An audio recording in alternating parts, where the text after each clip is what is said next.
더 이상 숨을 곳이 없다. 빅브라더가 당신을 지켜보고 있으니까. 미국 국가보안국에서 일했던 에드워드 스노든은 2013년 영국 가디언지를 통해서 미국의 정부기관인 NSA가 전 세계 사람들을 상대로 전화를 도청하고 어느 사이트에 접속하고 있는지를 확인하고 있다고 폭로했죠. 그런데 이는 마치 조지 오웰의 소설 1984에 나오는 문장 빅브라더가 당신을 지켜보고 있다를 떠올리게 만들어서 소름이 돋는데요. 여기서 잠시 이 두 숫자의 위치를 이렇게 바꿔보죠. 네, 이 책의 원고가 완성된 1948년이 됩니다. 미래 사회의 거대한 감시 권력을 상징하는 빅브라더, 그의 지배 아래 자기를 상실해가는 사람들 사이로 인간성을 되찾고자 노력하는 한 인물의 삶을 다루는 이 책은 오늘 우리의 현실을 예견한 조지 오웰의 천재성이 돋보이는 작품이기도 한데요. 그가 이 책을 통해서 염려했던 내용 중 많은 부분들이 최근 스노든이 폭로한 내용을 담고 있는 책 더 이상 숨을 곳이 없다를 통해서 확인이 되고 있다는 것은 참으로 소름 돋는 일이라 하겠습니다.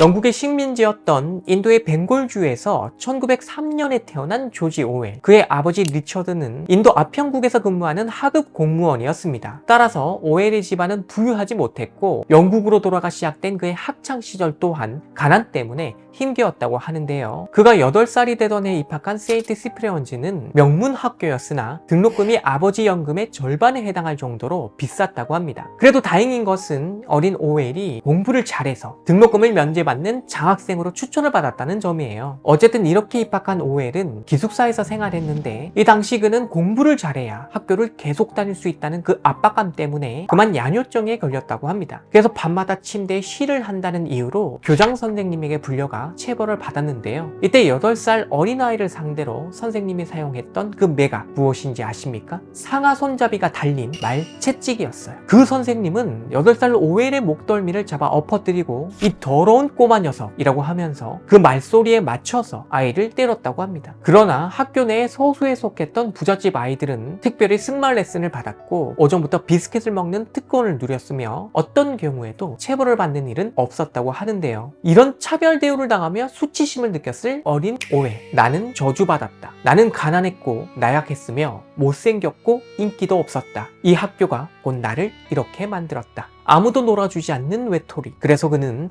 혼자 상상 속에서 여러 인물들을 만들고 그들과 대화하는 습관을 가졌다고 하는데요. 이때 상상한 내용들을 혼자 글로 옮기면서 그는 자기에게 글씨의 주와 더불어 불쾌한 사실을 직시하는 그런 능력이 있다는 것을 알게 되었다고 합니다. 그리하여 자기가 발견한 이 능력에 따라 자기만의 이야기를 만들면서 현실에서 실패한 자신을 그 글을 통해 되찾곤 했다고 하는데요. 바로 이것이 오웰이 글을 쓰게 된 이유입니다.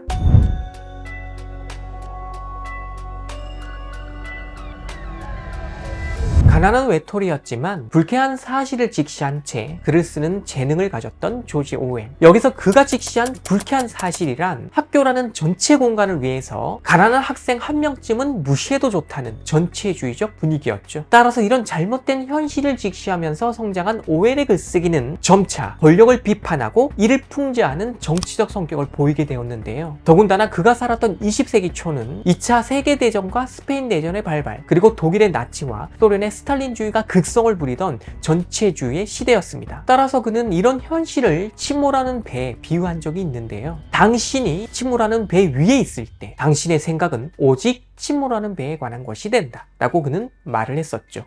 그러니까 자기가 정치적 글쓰기를 하게 된 이유는 그 자신이 어린 시절 가난의 차별 속에 있었던 것처럼 이제는 전체주의로 침몰하는 이 시대에 그 자신이 있다는 것을 직시했기 때문이라는 것. 그리하여 그는 전체주의에 반대하고 자신이 알고 있는 민주적 사회주의를 지지하기 위하여 글을 쓴다고 밝히고 있는데요. 이러한 자신의 글이 보도기사처럼 딱딱한 성격을 가지지 않도록 그는 정치적 글쓰기를 예술로 만들겠다고 마음을 먹었죠. 밤마다 오줌을 싸고 말채찍으로 얻어맞던 가난했던 한 아이가 그런 불쾌한 사실을 직시하면서 이를 고발하는 정치적 글을 예술로 승화시켜 쓰겠다고 마음먹던 바로 그 순간 조지 오웰은 더 이상 나약한 아이가 아닌 문학의 위대한 힘을 믿는 작가로 다시 태어난 것이라 하겠습니다. 이리하여 그는 여러 작품들을 발표했지만 특별히 스탈린의 전체주의가 어떻게 무너질 것인지를 예견한 동물농장을 발표하면서 작가로서의 큰 성공을 거뒀죠. 하지만 성공 후 악화된 폐결핵으로 그는 각혈을 하기 시작했는데요. 무리를 할수록 생명에 지장이 생긴다는 것을 잘 알고 있었던 이 당시의 오웰은 휴식 대신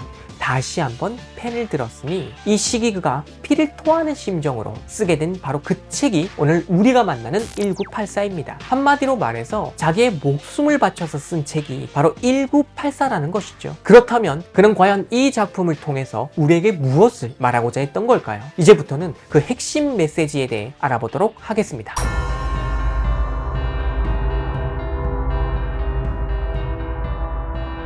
소설 1984에 등장하는 세계는 유라시아, 오세아니아, 그리고 동아시아라고 하는 거대한 세 국가가 서로 대치하고 있는 상황인데요. 절대 권력의 상징 빅브라더는 바로 저곳 오세아니아를 통치합니다. 그리고 이곳 오세아니아는 사람의 소리와 행동까지 감지할 수 있는 텔레스크린이라고 하는 기계를 카페, 식당, 가정집 곳곳에 설치해 놓고 있어서 이들의 사생활을 완벽하게 장악하고 있는데요. 심지어 부부관계까지 파악하면서 당을 위해 아이를 낳을 목적 외에 단순 쾌락을 즐길 목적으로 가지는 관계를 금지하고 있었죠. 이처럼 숨막히는 감시사회 속에서 어떻게든 저곳을 벗어나고자 하는 인물이 한 명 있었으니 그가 소설 속 주인공 윈스턴 스미스입니다. 본시그는 외부당원이라는 신분을 가졌는데요. 빅브라더를 최종적으로 하는 오세아니아는 그 아래로 전체 인구의 2%가 채 되지 않는 내부당원들이 실질적으로 당과 국가를 이끌며 그 아래로 약 13% 정도의 비율을 차지하는 외부당원들이 내부당원들의 지시를 받아 행정 업무를 수행하고 있으며 나머지 85%가 프롤레타리아의 준말인 프롤이라 하여 단순 노동 업무를 담당하는 하층 계급으로 구성되어 있으니 윈스턴은 이 중에서 바로 여기 외부 당원에 속하는 인물이었던 겁니다. 이러한 윈스턴은 진리부라는 부서에서 일하며 주로 과거에 있었던 사실, 그러니까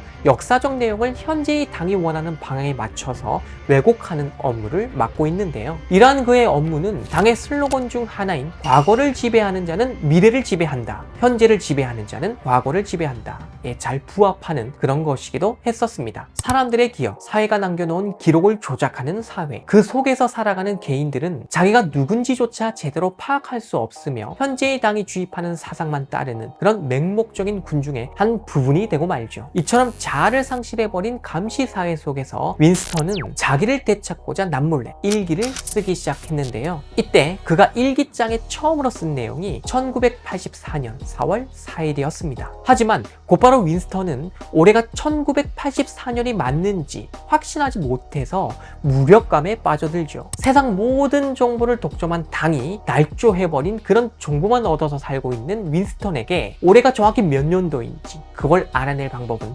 없었으니까요. 즉 작품의 제목이기도 하면서 동시에 윈스턴이 쓴 일기장의 첫 구절이기도 한 1984는 구체적인 현실 속 특정 연도를 뜻하는 게 아니라 거대 권력의 감시 속에서 자아를 상실한 사람이 살아가는 시간, 바로 그것을 뜻한다고 볼 수 있겠는데, 이러한 시간은 반드시 저 소설 속에서만 적용되는 것이 아닙니다. 거대 자본이 생산한 자극적인 정보들, 가령 연예인, 스포츠, 드라마, 게임과 같은 정보에 유독 과몰입하면서 비록 피곤할지라도 스스로 챙겨야만 하는 현실 속 자기의 삶을 외면해버린 사람들에게도 여전히 1984라는 숫자는 적용될 수 있는 것이니까요.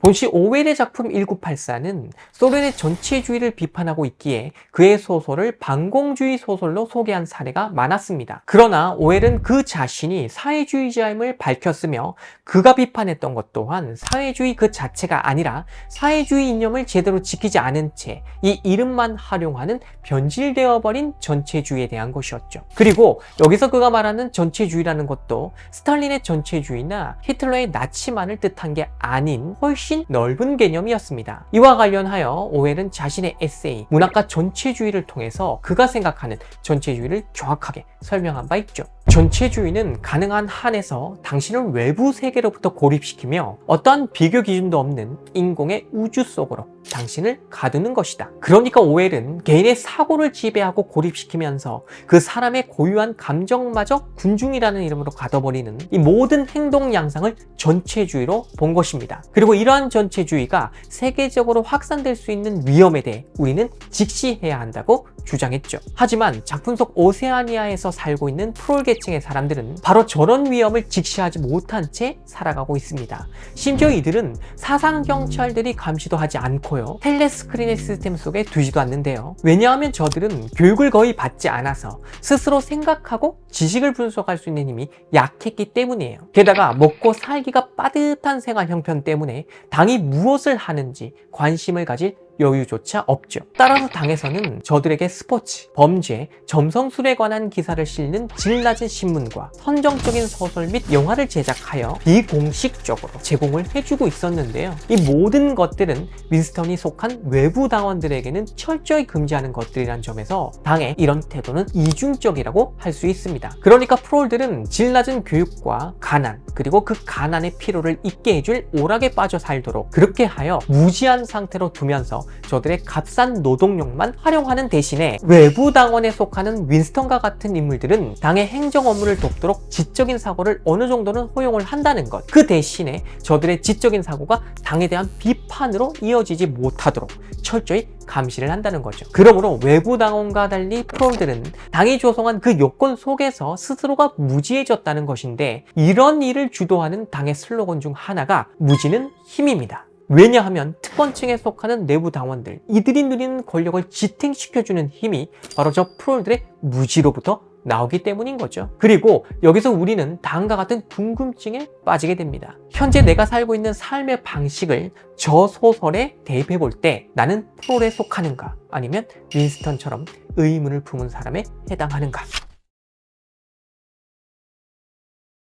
프롤과 달리 세상의 진실에 대해 질문할 능력을 가지고 있었던 윈스턴 스미스. 그는 일기를 쓰는 것과 더불어서 줄리아라는 여성을 만나 사랑을 나누면서 이를 정치적 행위로서 당의 일격을 가하는 것으로 해석을 하고, 골드스타인이라고 하는 위험인물, 즉 당의 잘못을 처음으로 지적했다가 사형을 선고받고 사라져버린 이 인물을 추종하면서 여러 일들을 겪게 된다는 것이 이 소설의 주요 스토리죠. 자, 그런데 여기서 우리는 윈스턴이 그토록 벗어나고 싶어 했던 저 통제 사회가 뉴스픽이라고 하는 신어를 사용한다는 점에 잠시 주목해 볼 필요가 있습니다. 이것은 사람들의 사상을 통제할 목적으로 고안된 새로운 언어인데요. 이 언어가 가지고 있는 특징이라고 하는 것은 낱말의 개수를 최대한 줄인다는 데 있습니다. 가령 좋은의 반대말로 안 좋은이 있으므로 나쁜이란 말은 굳이 필요가 없다는 것, 그러니 없앤다는 것입니다. 이렇게 되면 빅브라더에 반대하는 사람이 나온다 해도 빅브라더는 나쁘다 라고 말할 수 없으며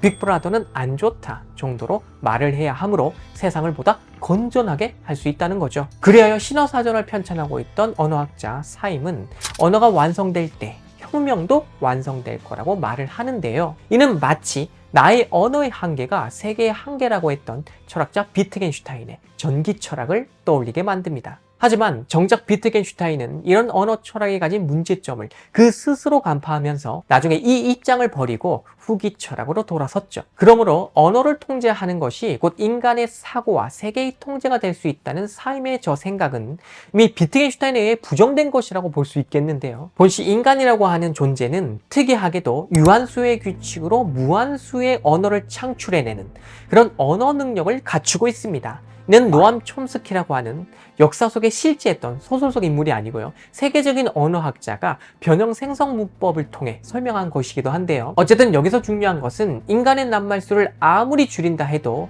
인간은 그 적은 수의 낱말들을 활용하여 다시 무한한 표현의 세계를 창출한다는 것, 그리고 이런 인간의 언어가 어떤 원리에 의해 작동하는지는 아직 밝혀지지 않은 신비의 영역으로 남아있는 것입니다. 그러므로 언어를 통해 인간의 사고를 완벽히 통제할 수 있을 거라고 믿고 있는 저 오세아니아의 사회는 바로 윈스턴 스미스와 같은 사람이 던지는 질문, 즉 빅브라더는 존재하는가? 라는 물음 앞에서 논리적인 답변 대신에 폭력적 탄압을 먼저 앞세울 수밖에 없었던 것이죠. 그리고 바로 이것이 오늘날에도 전체주의를 지향하는 국가들 대부분이 여전히 폭력적 방식으로 정치를 하고 있는 이유이기도 한 것입니다. 자, 그렇다면 폭력을 앞세운 전체주의 또는 거대한 자본의 논리를 앞세워 약자의 희생을 정당화하는 전체주의적 사회 속에서 오늘 우리는 무엇을 해야 할까요? 무지는 힘이라는 당의 슬로건에 따라 그들의 권력 유지를 위해 우리는 무지한 상태로 머물러 있으면 되는 걸까요? 감시당할 가치조차 없는 존재로 전락할 것인가?